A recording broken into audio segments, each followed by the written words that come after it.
how have the central bankers, this is my last slide because my 12 minutes are just up, have reacted to the truth coming out?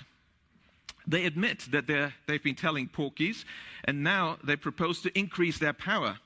So central bankers belatedly admit, oh, now that you've mentioned it, yes, banks create the money supply. So let's abolish that now. And also, by the way, let's abolish cash.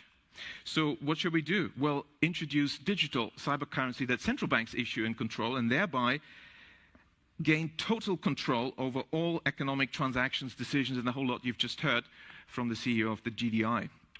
So the greatest concentration of central banking power in history is really the bid they're aiming at. That's the central bank's goal. And, of course, digital accounts of dissenters and regime critics could be switched off. It would be very difficult to even purchase necessities.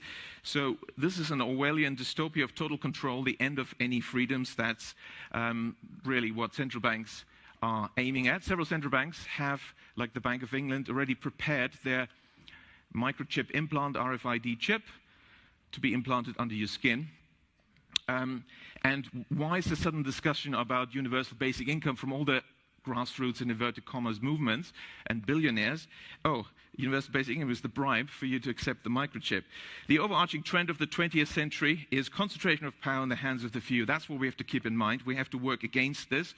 We don't want to have these unaccountable central planners making decisions. We need decentralization, and the solution, therefore, is to maintain public money in the hands of local community banks, decentralize decision-making, give local people the power in the form of local public banks and local not-for-profit community banks. As I walked in, I was delighted to see that the Gottlieb Duttweiler Institute is also about Genossenschaften and cooperatives. And of course, the majority of banks in Germany are cooperative banks. And that's really what we need. So